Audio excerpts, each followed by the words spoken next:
Hello and welcome to Newsroom. I'm your host Sharmeen Ali. The Prime Minister of Pakistan, Mr. Imran Khan, has announced the digitization of Pakistan, and he has said that e-governance is to be brought into Pakistan in every government department, and he has tasked the Ministry of Information Technology to accomplish this task within 3 months, and that is a monumental task, and it's going to be quite a huge task for the government. But he's also said that he intends for e-governance and digitization to unleash the youth potential of Pakistan as well. And to lead this effort, he has called Ms.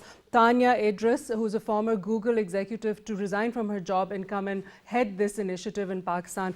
Pakistan has welcomed peace talks in Afghanistan, which has just now resumed 1 day after the US has announced the resumption of peace talks with Afghanistan.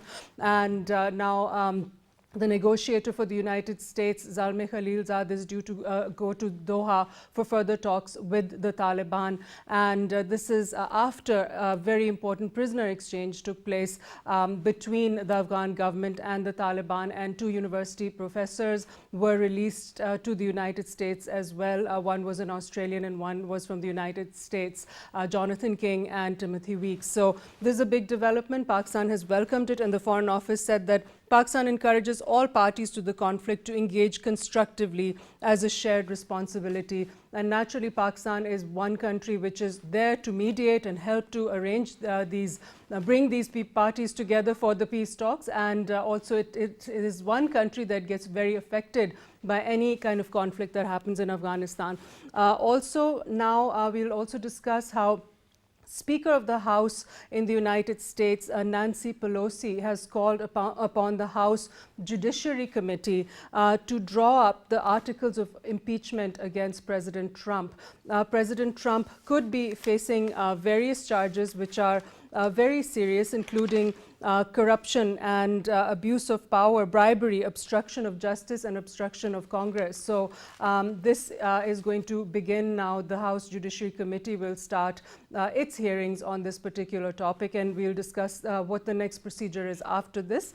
Also, we're going to be talking about how Pakistan has gone up to number 5 in the countries who are most affected by climate change. And this is due to the fact, according to experts, of the location and the geography of Pakistan, which makes it vulnerable to floods and extreme weather events. The number has gone up. Pakistan is the 5th most vulnerable country as far as climate change goes. So what is Pakistan going to be doing in order to make its communities more resilient to the effects of climate change? Because naturally this billion-tree tsunami and all the efforts that are being made by the government are going to take a while to take effect. So in the meantime, what can Pakistan do? We'll be talking about that as well. So let's begin with our first segment about the digitization of Pakistan. Let's hear what the Prime Minister had to say about that. Digital Pakistan है youth के लिए ये सबसे important चीज़ है, इसके ऊपर पूरा जोर लगाएंगे। एक तो अनलीश करेगा हमारी नौजवानों का पोटेंशियल। ये जो हमारी नौजवान आबादी है, यंग पॉपुलेशन है, दुनिया में 2nd यंगेस्ट पॉपुलेशन है, ये हमारी स्ट्रेंथ में कन्वर्ट हो सकता है। ख्वातीन इसके अंदर पूरी तरह कंट्रीब्यूट कर सकती हैं, नौकरियां मिल सकती हैं। हमारे लिए सबसे इम्पोर्टेंट है ई गवर्नेंस, क्योंकि ये सबसे बेहतरीन तरीका है करप्शन ख़त्म करने का, लोगों की ज़िंदगी आसान करने का। गवर्नमेंट के साथ जब अवाम का ताल्लुक होता है तो उनके लिए आसानी पैदा हो जाती है। Now we're going to discuss this with Mr. Fasieh Mehta, who is the head of programming with the National Incubation Center in Islamabad. Thank you so much for joining us, Fasieh Mehta. Sharmeen. Thank you for having me. So this is a very, very big and important topic, because we're talking about digitization, e-governance in Pakistan. For the first time, we know how the whole Sarkari system works in Pakistan. It's all about moving files around and etc. And it takes ages to get anything done, because that's just the whole mindset over here. So this e-governance initiative, the Prime Minister said, is going to eliminate corruption. So would you like to elaborate a bit on that? Yeah, sure. So never has this holistic vision been put forth. So for the Digital Pakistan initiative of the government, one of the pillars is digitizing the government. Mm-hmm. And e-governance not only brings in transparency and battles corruption, which is one of the core areas where this political government actually came into to fight this. but also has many other areas like digital infrastructure, literacy, etc. And I believe it's high time that we look into the e-governance. For instance, on the World E-Governance Index, we've been lacking far behind for a while, and also on the World IT Readiness Index. We are right now at 110 out of 139 countries in the world. So what would happen is that, for instance, the businesses you want to set up, you can't do it online. You can't open up a bank account online. You can't go and apply for a loan online. You can't go and get a birth certificate, a domicile, or a death certificate made online. You can't pay for all these services of the government through your mobile. Right? And Pakistan also, you mentioned opening, say, a bank account or applying for a loan online. Pakistan doesn't even have a credit rating system where they can assess how credit-worthy a person is. For example, we just saw the Prime Minister giving out small business loans. And how do you apply for something like that without a proper rating system, which you have across the world? We're very fortunate, by the way, that we have NADRA. And a lot of what we do is very fairly well documented. Okay. While there is a very large chunk of this country's population, close to 100 million, that's unbanked, right? So there's a huge, when there's a problem, there's a huge opportunity. And I believe what Tania's main role is going to be is also to address that part, how to bring them in, the whole digital financial inclusion part. You mentioned the loan. So Alipay, you may know, is a service of the Alibaba group, and they're known by 3 digits, 310. 3 minutes to file the application, 1 second to process, 0 human involved. And that's how you get a loan. Alipay, okay. So right? now let me ask you this. Artificial intelligence, and all this e-governance systems will really be helpful, I believe. Let me ask you this now, for small businesses, for example, for people to work from home and to have online businesses, etc. PayPal is a huge problem for Pakistan. It's not available. They don't want to do business in Pakistan. So what is a substitute in Pakistan for that? So PayPal will be interested when we put up a good business case. Okay. So when there's more financial inclusion, more people are banking online, and all these Good Fridays or White Fridays or Blessed Fridays that are happening, every year e-commerce sale is going up. I believe State Bank is coming forth as a very nice pro-startup, pro-e-commerce regulator. They rolled out a few policies. Once that payment gateway is established, I'm sure you would have seen the Governor of State Bank yesterday at the ceremony also mentioned that going to open up, platforms for the private sector and an e-payment gateway for this problem to be solved. And once that's up, PayPal and the likes of them would obviously not let go of such a huge opportunity to make money in Pakistan. Right. So paperless government, again, we'll go back to that, and eliminating corruption that way. Do you think in 3 months that's going to be possible? And do you think that it's going to be facing resistance? Well, frankly, because IT is a devolved subject after the 18th Amendment. So all the provincial governments have their own IT boards and departments. So when it is led from the federal government, there would be certain challenges, I must say. 3 months may set the road, may set the direction, where NADRA, State Bank, can play a great role in opening up their silos. So NADRA can open up a whole government stack where the private sector can come and build applications for citizen identification, for paperless, you can store your data online, all actually tagged to your thumbprint. We're all fingerprint tagged right now. 3 months is a very short of time to transform something. And let's not also go for the transplantation or the mimicry approach that has happened there, so it would happen here as well. And just copy paste those ideas. We have our own problems, and we should come up with more ingenious solutions to that. So I believe it will happen when there's the will and there's the right team, and it is a great step in that direction. The likes of Tania and Bakir leaving their lucrative careers outside Pakistan, coming and joining. Right. Yeah. Okay, so the Prime Minister said that in the times to come, everything will be done through a mobile phone. How likely is this in Pakistan? Because we see this in other parts of the world. Everything, you can do your banking through the mobile phone. You can, call your transportation. You can pay every bill through your mobile phone. So how far do you think we are from that in Pakistan?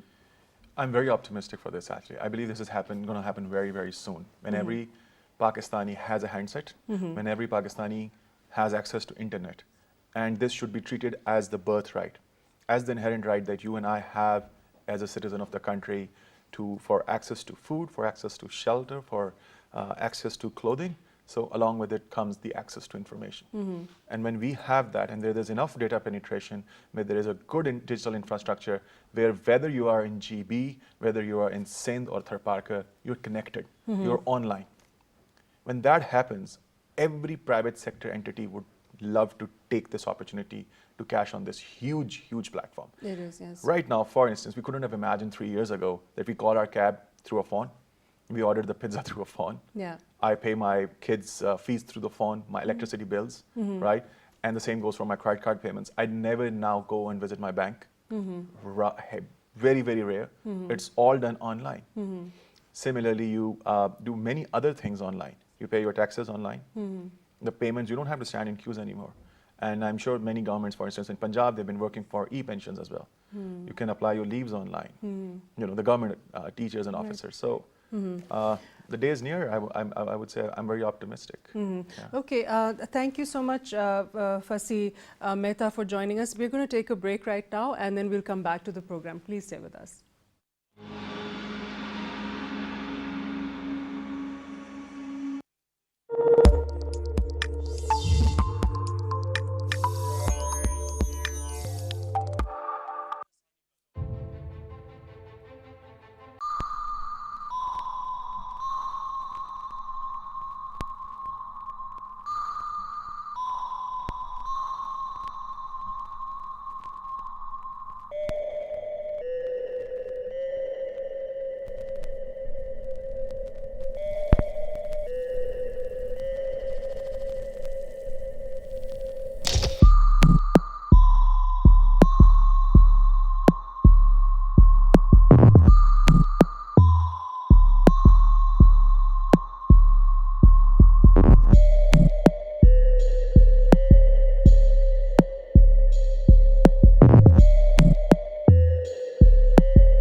Hello and welcome back.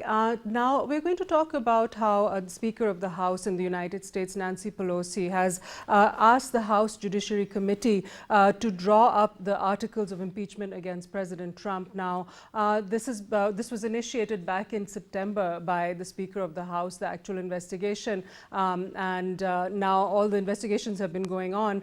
And now she's requested the House Judiciary Committee. So we're going to talk about this, about how the process works, with our guest today on our program. We have with us on Skype Mr. Scott Lucas, and we also have with us in our studio Dr. Ommar Hayat Abbasi.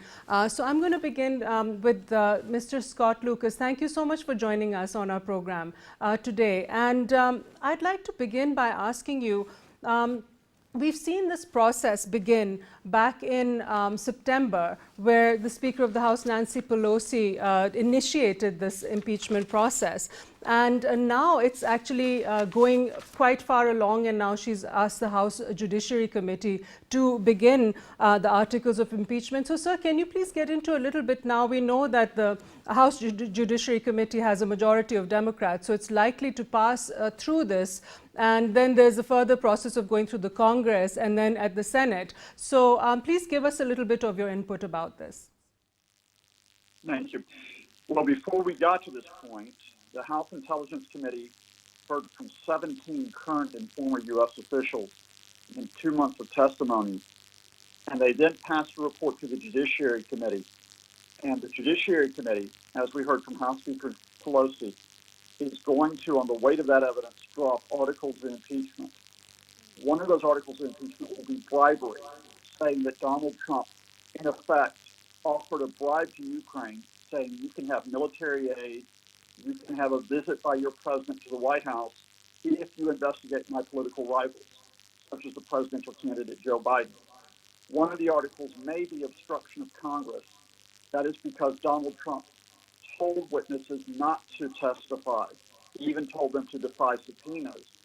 And one of the articles may go back to the Trump-Russia case, which is obstruction of justice, because of evidence that Donald Trump tried to bury the investigation or to block it on at least 8 occasions. Now, if the House Judiciary Committee adopts the articles of impeachment next week, and it is almost certain it will because it has a Democratic majority, then we go to the full House of Representatives for a vote on whether to impeach. That's the equivalent of a criminal indictment, Donald Trump, and we may have that vote before Christmas. Right, and then after that, now the full House is predominantly Democrats, and you need a simple majority over there. So it's likely to pass through the House of Representatives. Am I correct? And then it's going to go to the Senate, and that is where you have a majority of Republicans. There's 45 Democrats and 53 Republicans in the Senate. So in order to get in that case, you're going to need a 2/3 majority. So is it likely that the process there is just going to stop and he'll be acquitted? Well, most people say because of those numbers, 53 Republicans versus 47 Democrats, and needing a 2/3 majority, there's no chance that Donald Trump will be convicted because you have to get 20 Republicans to break away from him. I think, however, there's a slim. It is only slim, but it is not zero chance that you may get some Republicans, whether it's 20 or not, actually voting to convict Trump. Why do I say that? Because amidst the weight of this evidence we have, while the House Republicans have been very much behind Donald Trump, trying to accuse witnesses of being biased and disloyal and saying the process is a sham, only a few of the 53 Republican senators have spoken out firmly behind Trump. Many of them have said no comments or let's wait for the evidence. They have a political choice. Do they remain tied to Donald Trump because of their own political careers, whatever the evidence is? Or do some of them say the evidence is so great that Donald Trump did abuse his powers of office, that Donald Trump did invite a foreign power to interfere in the U.S. election? I have to stand by the U.S. Constitution and the American system and vote to convict Donald Trump, even if he is a member of my own party. Right. Okay, sir. So I'd also like to ask you this now: if it does go through the Senate and this process passes through the Senate, and President Trump is removed from office, what is going to happen next in the event that this does go through? Well, if Donald Trump is convicted, then it's a fairly straightforward process in that the current vice president, Mike Pence, would become the president for the rest of the first term. But what makes this a bit different, even from when Richard Nixon resigned before he was impeached in 1974, is that we have an election which is less than a year away. So who do the Republicans put forward to try to get the White House for another 4 years? It probably would be Mike Pence, but the Republicans would act very quickly to reorganize their campaign against whoever the Democratic nominee is. Right. Okay. And this is the third president to be impeached in the United States history. Am I correct? There was President Johnson and there was also President Clinton. And now it's President Trump. That is correct. So President Johnson survived by one vote and was not convicted in the 1860s. President Clinton easily survived the trial in 1999. But of course, I think the most famous case is the man who actually wasn't impeached, but had he been impeached, would have been convicted. And that's Richard Nixon, who resigned in 1974, just before he was indicted. In other words, impeached.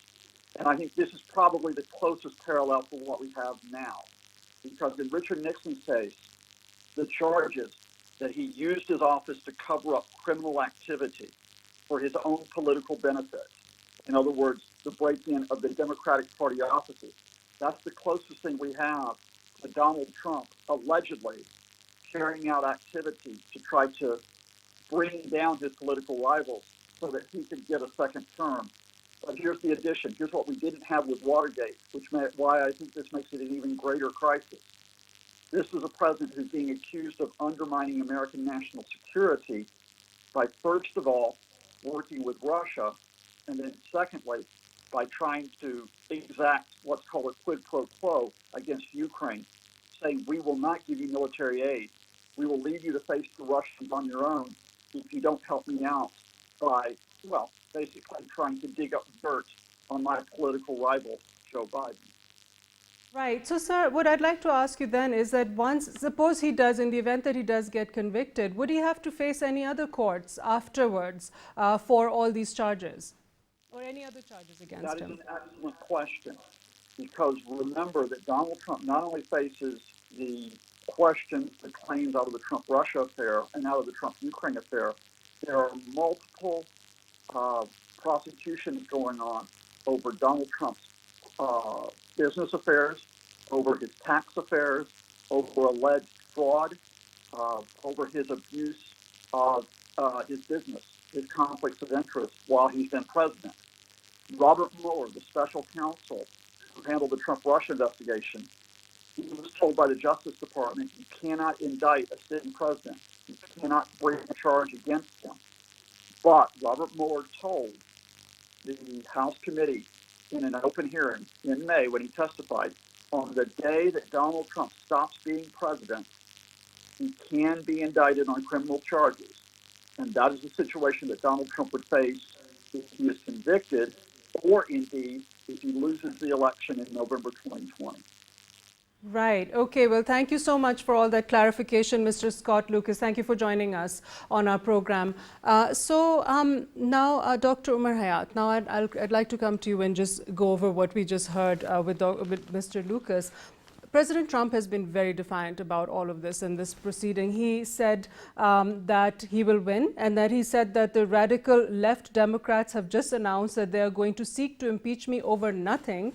And the good thing is that the Republicans have never been more united, and we will win. That's what he tweeted. So what, in your opinion, is going to be the outcome of all of this?